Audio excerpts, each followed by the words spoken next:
Bonjour et bienvenue à cette troisième capsule de sensibilisation sur la politique d'hébergement. Les prochaines minutes de cette capsule seront consacrées à la personne hébergée. La lecture des éléments saillants en lien avec la personne hébergée permet de mettre en relief son importance, et ce, en termes de sa considération dans sa globalité et du soutien de sa participation dans le maintien et le développement de ses capacités. Il s'agit de l'orientation 1. D'assurer une réponse aux besoins spécifiques des personnes, soit l'orientation 2. Rappelons que les personnes visées par l'hébergement longue durée sont les personnes aînées en perte d'autonomie, les personnes présentant une déficience physique, une déficience intellectuelle, les personnes autistes, les personnes présentant un trouble mental, les personnes en situation de dépendance ou étant en situation d'itinérance. La première orientation de la politique suggère de considérer la personne dans sa globalité et de la soutenir dans le maintien ou le développement de ses capacités. De la sorte, la personne hébergée est partie prenante active de sa démarche d'hébergement, impliquée, écoutée et respectée. Cette personne est d'emblée experte de sa situation et doit être considérée dans sa globalité et dans son unicité. J'ai un exemple d'un monsieur qui a été ici il n'y a pas si longtemps avec moi et ce monsieur-là voulait autant que possible retourner chez lui. Il le voulait au fil des rencontres qu'on a eues ensemble, j'ai vu une brèche au niveau de la possibilité de ce que ce monsieur-là voulait. Au fil des séances en physiothérapie, les gens nous prenaient un peu pour fous, autant lui que moi, parce que le monsieur marchait plus, avait de la difficulté à se déplacer dans son lit et finalement, au fil des séances, le monsieur a recommencé à marcher, a recommencé à faire beaucoup de choses par lui-même. Puis, à grand coup de détermination et d'effort, oui, ce monsieur-là a pu retourner chez lui. Moi, mettons, quand je fais une admission avec un résident, on va, moi, pas juste moi, mes collègues aussi, on va jusqu'à la cuisine centrale. C'est ici que vos repas vont être préparés. On leur montre la chapelle. La cour est remplie de neige, là. Mais l'été, il y a des balançoires partout. On fait des jardins aussi l'été, avec des légumes. On les amène voir les légumes. Après ça, on fait le tour de l'étage. On fait le tour des préposés. On présente chaque préposé. C'est important, de présenter tout le monde, puis le rôle de chaque personne aussi pour intégrer la personne. Puis ensuite, on va la revoir. Est-ce que il y a quelque chose qui pourrait être amélioré, dans votre séjour ici? Est-ce que il y a quelque chose qu'on peut modifier? Tu vois, il y a des gens, des fois, mais j'aurais aimé ça avoir plus souvent des crudités. Bon, c'est pas donné à tout le monde de pouvoir manger les crudités, les personnes âgées peuvent s'étouffer. Bon, mais pour cette personne-là, on lui fait monter une assiette spéciale de crudités, des petits trucs comme ça. Le milieu d'hébergement devra s'adapter et développer des moyens qui faciliteront la communication, l'expression et la prise en charge de la personne hébergée. Cela se fera à travers des actions qui permettront le maintien ou l'amélioration de l'autonomie dans les habitudes de vie ou la participation sociale. Ces actions devront lui assurer une bonne qualité de vie, tout en faisant preuve de souplesse et de flexibilité. Plus concrètement, la prise en compte de ses capacités et de son pouvoir d'agir en tant que maître de sa vie est primordiale. Ce qui a été fait, c'est qu'il y a des gens qui l'ont aidé à pouvoir se dépasser en faisant des longues distances en fauteuil roulant. Donc, monsieur, chaque soir, descend avec un membre du personnel dans nos sous-sols. Il fait des longueurs, puis on a calculé pour lui, on lui a mis une ligne de départ, ligne d'arrivée. Il fait des longueurs pendant plusieurs heures chaque soir pour atteindre une distance X. Donc, en fait, monsieur fait des longueurs depuis plusieurs mois, plusieurs années, puis il va atteindre bientôt la distance que Terry Fox a fait quand il a parcouru le Canada.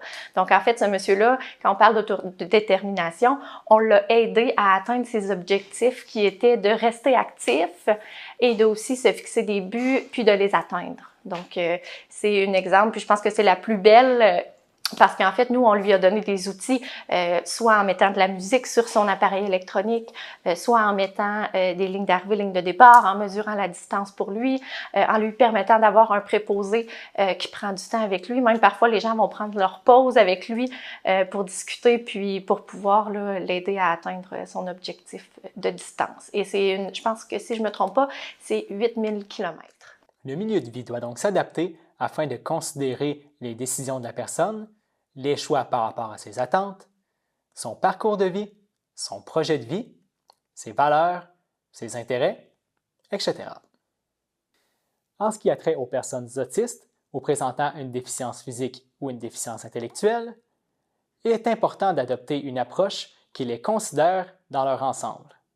Le respect de leurs caractéristiques particulières et le développement de leurs capacités repose en grande partie sur un milieu adapté, sans discrimination ni privilège, et qui répond à leurs besoins et à ceux de leur famille. La deuxième orientation de la politique propose d'assurer une réponse spécifique aux besoins de la personne hébergée. Cette orientation fait référence à l'importance de développer une connaissance fine de la personne pour répondre à ses besoins. Cela se fait via l'évaluation ou par une connaissance élargie des caractéristiques communes des groupes. On peut redonner l'opportunité à la personne d'agir sur sa vie par des gestes qui sont quand même assez simples.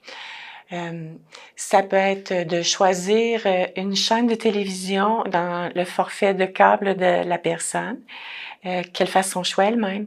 Ça peut être aussi de faire des achats elle-même si elle le désire, en choisissant sur Internet en ligne, à l'aide d'une tablette, des vêtements qui lui plaisent. Quand cette personne ne peut plus se déplacer là, pour des raisons de mobilité. Ça peut être aussi de favoriser, d'encourager la personne à élaborer son budget pour ses dépenses personnelles.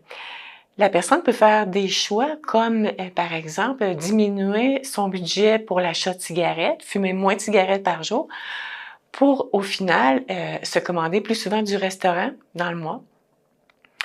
Ça peut être aussi de maintenir des habitudes de vie que la personne a toujours eues, comme de prendre une bière en écoutant le hockey. Donc, lui donner l'opportunité de maintenir cette habitude-là. Tu sais, des personnes, mettons, qui veulent pas nécessairement l'horaire établi, ben tu sais, on compose avec qu'est-ce qu'ils veulent. Tu sais, si des gens qui veulent souper à 3 heures, ben on va mettre en place pour que cette personne-là puisse souper à 3 heures. Si elle veut déjeuner à 3 heures du matin, mettons, ben on s'adapte beaucoup à ce que les personnes veulent. Pour moi, c'est des bonnes pratiques. Tu sais, il y a aucun règle ou règlement qui est coulé dans le béton. De ce fait, pour que la réponse soit adaptée, le milieu devra prévoir des ajustements, varier la nature des interventions et envisager une complémentarité des expertises, incluant celle de la personne hébergée. Viser la co-construction des compétences et des connaissances afin que ces dernières puissent évoluer en fonction des besoins de la personne. Plus concrètement, les aspects physiques, psychologiques, sociaux, culturels et spirituels devront être pris en compte dans les interventions. Pour ce faire, plusieurs mesures sont préconisées, à savoir le soutien de l'autonomisation des personnes âgées, l'encouragement à la réalisation des habitudes de vie des personnes autistes ou présentant une déficience intellectuelle ou physique, l'orientation des efforts vers le rétablissement des personnes présentant un trouble mental, la considération et la protection des majeurs inaptes, et enfin, la réalisation des actions avec compétence et compassion pour les personnes en soins palliatifs ou en fin de vie. Mais il y a des choses qui ont été faites, notamment je peux penser, mettons, au programme où on a revu un peu, il y a quelques années quand même, tout ce qui est notion fin de vie un peu. On avait des façons de faire. On devait y aller concrètement avec des mots plus crus, là, au décès d'une personne ou quand arrivait le moment de la fin de vie, tout ça. On avait une façon de fonctionner, des choses mises en place. Puis à un moment donné, je me souviens, le CIUS à l'époque s'était un peu interrogé sur... Bien, nous, on pense que c'est correct ce qu'on fait, mais est-ce que les résidents sont confortables là-dedans? Est-ce que c'est ce qu'ils auraient voulu? Puis je me souviens qu'il y avait eu un gros projet de revamper tout ça, de repenser tout ça, de faire des causeries auprès des résidents pour aller les questionner là, très clairement ça. Voici ce qui se passe, par exemple, avec votre dépouille à votre décès. Présentement, on sort par le quai de livraison parce qu'ils viennent vous chercher là au même endroit qu'on reçoit la marchandise et tout ça. On était dans les détails les plus terre à terre possible pour avoir un peu leurs opinions sur qu'est-ce qu'ils veulent eux au final, parce que c'est pour eux qu'on fait tout ça. Puis il y a des constats incroyables qui ont ressorti de ça, là, notamment non, Moi, je suis arrivée par la grande porte, je veux ressortir par la grande porte. Pas question que je parte par le quai des marchandises ou quoi que ce soit. Fait qu'on a revu plein de processus qu'on a partagés aussi dans d'autres milieux, évidemment. Puis on a même posé la question à savoir, est-ce que vous voulez avoir une chambre spéciale, par exemple, quand vous êtes en fin de vie, on aurait peut-être une chambre plus grande, plus belle, bon. Puis au début, c'était comment? C'est intéressant, oui, on aimerait peut-être ça, mais est-ce que ma préposée, Sylvie, va être avec moi? Est-ce que mon ami, mon autre collègue, mon autre préposé que j'aime beaucoup, l'infirmière que j'aime beaucoup va venir?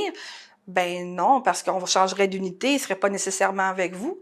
Fait que le constat qui était ressorti. Fait que la chambre, oui, c'est une chose, un environnement, mais les personnes qui œuvrent pour moi, avec lesquelles je me sens bien, ben ça, ils voulaient pas lâcher ça aussi. Le fait de connaître l'histoire de vie de la personne nous permet de respecter ce qu'elle aimait pas, et je dirais même, ça va permettre de faciliter les soins.